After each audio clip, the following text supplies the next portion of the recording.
Hello everyone and good morning. Welcome to Real News Monday Morning. I'm your host, Sarah Strackhouse.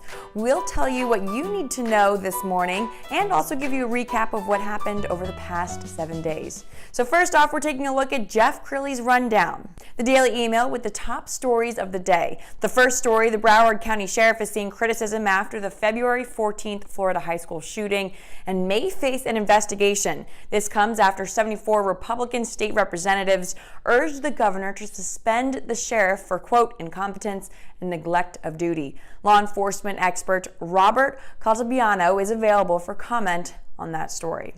The second story in the rundown, the Oakland mayor is publicly warning people that an ICE raid may be in the near future.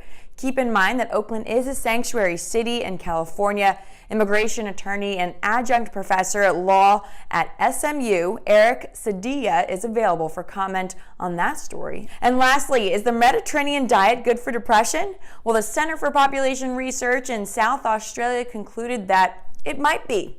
The Simple Greek, Adam Bafano, can talk about that story. To see details of that full study and improvement scores, as well as where to get more details about all of these stories, take a look at Jeff Crilley's rundown. To get on that daily emailing list, all you have to do is email Jeff Crilley at realnewspr.com. Also today, Congress returns from a 10-day break under heavy pressure to do something in response to the Florida shooting on the 14th. Many high school students stood up asking government to find a solution to never let this happen again. Meanwhile, the Associated Press reports survivors for that Florida shooting were allowed back into the building. Time reports that Trump said Tuesday he told his attorney general to ban bump stocks. He says it turns legal weapons into machine guns and allows essentially people to fire rounds more quickly, and wants to make it illegal to turn a weapon from a semi-automatic firearm to an automatic weapon. We'll of course continue to follow that story. And allegations are still swirling after a Sports Illustrated article accused the former CEO of the Mavericks of sexual harassment and running the program like a, quote, animal house. Current CEO Mark Cuban had a quick response saying, quote, it's not something we tolerate. We've also been following the Olympics. They are technically over. U.S. came in fourth place with 9 gold medals, 23 overall. Norway did come in first. They had 39 medals, 14 of which were gold. And here in Dallas, Lee Richardson, founder of the Brain Performance Center, shared how she opened her clinic dedicated to strengthening brain power. This all after her son was hit by a car. Take a look. My guys were in the 2nd grade. One of them got hit by a car, and the other one happened to see it. Lee Richardson, founder and clinical director of the Brain Performance Center, says that turned out to be the root of why she opened her own practice. We went to the emergency room and they said he's had a concussion. If this happens and this happens, everything will be okay. And it was, until we got to the 5th grade. When her son told her he thought he had ADHD. What I had observed was his self-confidence just go right down the tubes. And he said, well, I can't pay attention anymore. I can't focus. I don't remember things. But school officials told her it wasn't ADHD. Maybe he's lazy, and maybe he is, but I still want to help him. What can I do? And they made some recommendations, but those were more medication-based, and that was not what I wanted. Wanting better for her son, Lee started looking for options and found one using neurofeedback. And I saw the improvement and the change it made in him. She saw such improvements, she even used neurofeedback for herself when she lost her sense of smell after a head injury. And when you think about Thanksgiving, you don't remember anything. You don't remember who was there, what they wore, but you remember what you ate. And you remember what that smelled like when you walked into that house. The strongest memories we have are emotional memories. And that's really what prompted me to make a career change. Lee uses neurofeedback, neurostimulation, biofeedback, and transcranial direct and alternating current, among other cutting-edge treatments for many different types of mental conditions with physical side effects. If I know what's going on in that brain or what's not going on in that brain, I know what that brain needs. Everything that you do is because of what's going on in your brain. It's not just finding improvements for those with depression, anxiety, ADHD, addiction, and more for Lee, though. It's a want to help others that may be in her same situation. Because it's my passion. You know, when you go through something with your child and you see how crippling that can be. It works so well for my family. I'm like, oh my gosh, I've got to share this news. It's great. Luckily for patients and future patients, she plans to share that news for a long time to come. We also talked with Lee, who is a licensed professional counselor, about the best way to reset when the stress of negative news starts to take a toll, as well as trying to sleep after these tragic situations like the one in the Florida shooting, and how prevalent insomnia really is. Well, I think they're feeling a number of things. Certainly overwhelmed with just what's happening around them. Certainly anxious, whether you're the child that has to go to school or whether you're the mom or the dad that has to send that child to school. Mm-hmm.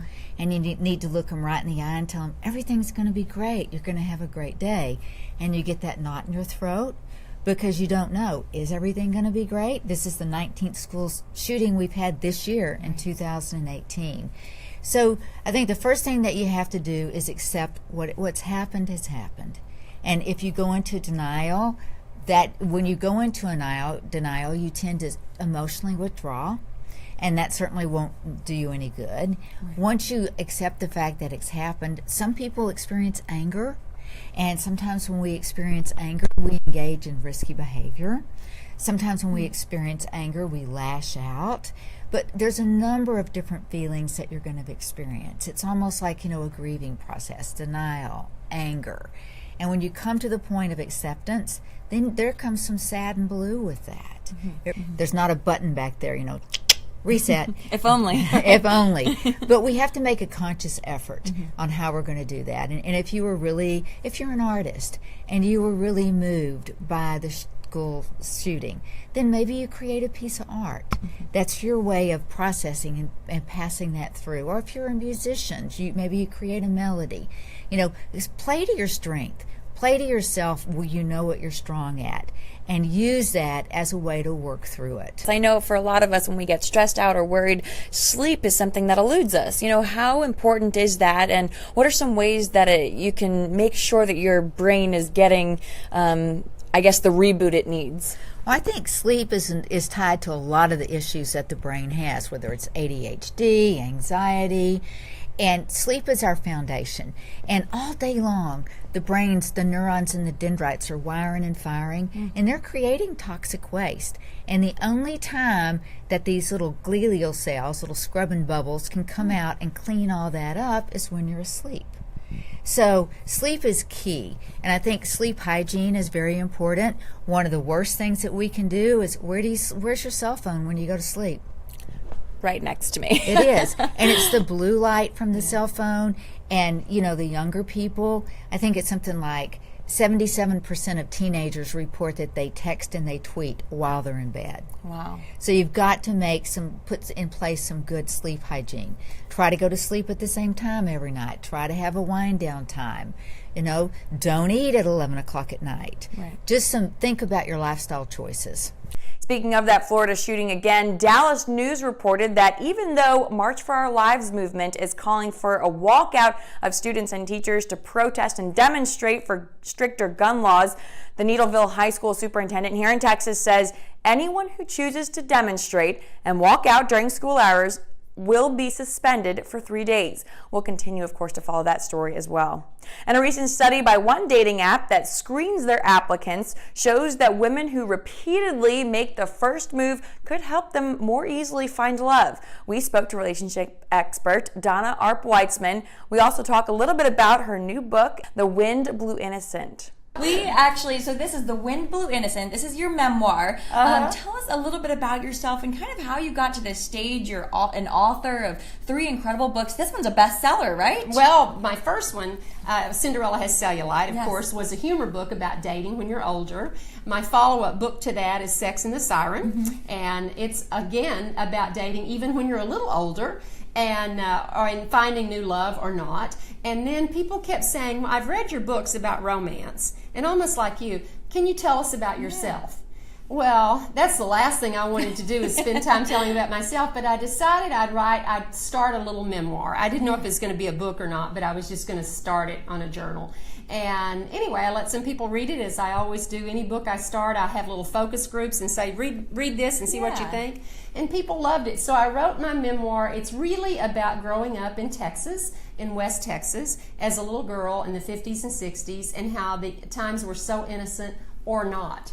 Because there's a lot in it that's not so innocent about growing up in those times. Wow. Yeah. I'm so curious. What are some, without giving the book away, what are some of kind of the tidbits that you think that might pique some people's interest, that are some things that people might not assume would have happened? Well, actually, there's a lot. It is my life, and everything in it is true. But, it talks about my divorce. It talks about raising a son as a single parent. It talks about when I was 8 years old, a man that came to our house during a storm tried to rape me. So there's a lot in the book. It's not about, Cinderella growing up with everything perfect, because everything wasn't perfect. We'll kick off a 4-week series dissecting her book and experiences that brought her to this place next week, Monday, March 5th. So keep an eye out on Facebook for more information on how you can follow along. And some stories to look out for this week. Are you wanting to cook for a special someone or just get better in the kitchen in general? Well, Rich Chamberlain of Chamberlain Restaurants is holding a cooking demonstration on Friday night on South American cuisine. More information on their Facebook page. Also, don't forget to tune in live with Dr. J to learn more about strokes and see the symptoms and how you might be able to help someone that might get in this situation. That live is at 1 p.m. on Wednesday on our RNCN Facebook page. Now, these are just some of the highlights of the last week, over the weekend, and this week to come. Don't forget to join us for Real News Talk on the RNCN YouTube page live at 11:30, as well as Facebook page. Let's check in with Josh Hart. I'm doing great this Monday morning. How are you doing? I am doing well. I am happy. We had some sun yesterday, so we're coming in on a high note. It was perfect. Yesterday, we all had cabin fever all week long. We got to go out, my wife and I, and our newborn, went around the shops at Legacy, went to Legacy West, and went to the food court thing. It was a lot of fun. That's the new hall, right? Yeah, the new food hall. It was phenomenal. I have not been there yet. I really want to try that out. That sounds like fun. It reminded us of taking a trip, when we go to Barcelona or Spain. They have those farmers markets you can pick from. It was kind of like that. It was great. What a nice Sunday. It sounds awesome. Yeah, it was. So what can people kind of expect in podcast world? What are some things that might have happened fun last week if they missed anything? Tell us a little bit about what people should keep their eyes out for.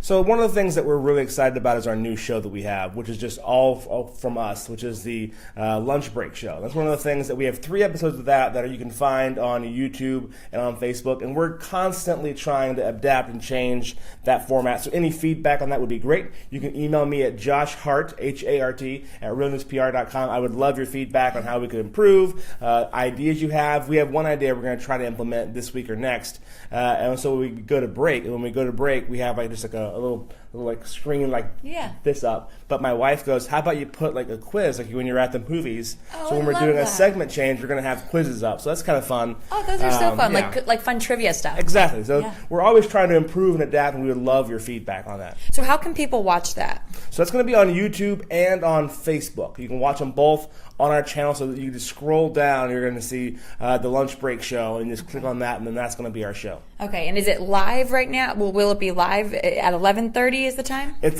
from 12 to 1, and we go live on Facebook. So we're trying to decide, because right now we can only go both on either Facebook or YouTube. So we're trying to decide what the best platform is. So again, love your feedback on that. But we're trying to do both. So either way, though, you can find both episodes on both Facebook and YouTube. Okay, so let's see. What time is it right now? So it's about 9 o'clock. So in a few hours, what can people expect to be talking about? And can they stop in if they want to? You can always stop by. So we're here in the Lincoln Tower Center. We're in Tower 2, Suite 170. We'd love for you to come in. Jeff Crilley will be at the front desk. Stop by, say hi to him, and you'll get a sticker. That means, hey, I want to be on the air. And that's kind of how we're trying to get this done so far. Some of the things you can expect on the show today is we have, obviously, a recap of the end of the Olympics. Okay. We have the Galaxy 9 phones were announced, and people aren't happy about a feature that they have. Really? And last but not least, kind of controversial with the Harvey Weinstein story. So they're filing for bankruptcy. But that may not be good news for everyone. So those are some of the curious things now. that we're going to be having on the show today. Perfect. So what are there any podcasts too that people should kind of tune into that you're thinking might be great? Yeah, one of my favorite podcasts that we have right now, and again, I love them all, but one of my favorites is a guy named Heath Oaks, and Second Shot. Okay. And Second Shot is basically he takes the news story that you've heard on TV, and then he gives a second shot at it. So he waits like a week or two, then he comes back and he gives you his perspective, kind of like, hey, after this story broke, here's kind of what we all found out. And it's really cool. He's a guy right here from Texas. Actually, me and him know each other from when we were in East Texas. We just kind of met randomly when I started here. I said, hey, I didn't know you were already here doing podcasts. So he's a great guy. It's a great show to check out. And it's Heath Oaks with Second Shot. That's so interesting because I feel like initially when a news story comes out, everyone has their gut reaction. But then if you sit back and listen to it, especially after all the facts come out, it's really a second look. I love that. Yeah. It's a great concept and a great show. A lot of our shows are just that way. They're phenomenal, thought through, and our people that are here really care about their shows. So it's great. I love that. All right. So where can people find out all the information and any other podcasts they want to see? So all of our podcasts are on our website, which is also being revamped right now. So you can give me your advice and tips on that. But that's going to be realnewscn.com. So that's real news, and then instead of PR, put CN for Communications Network.com. That's where the new website is, and all our current shows are right there. Perfect. All right. Well, I'm looking forward to this morning's Real News Talk, and it'll be fun. Thanks so much, Sarah. All right. Thank you. Thanks so much for joining us. We'll see you back here next Monday morning at 10 a.m.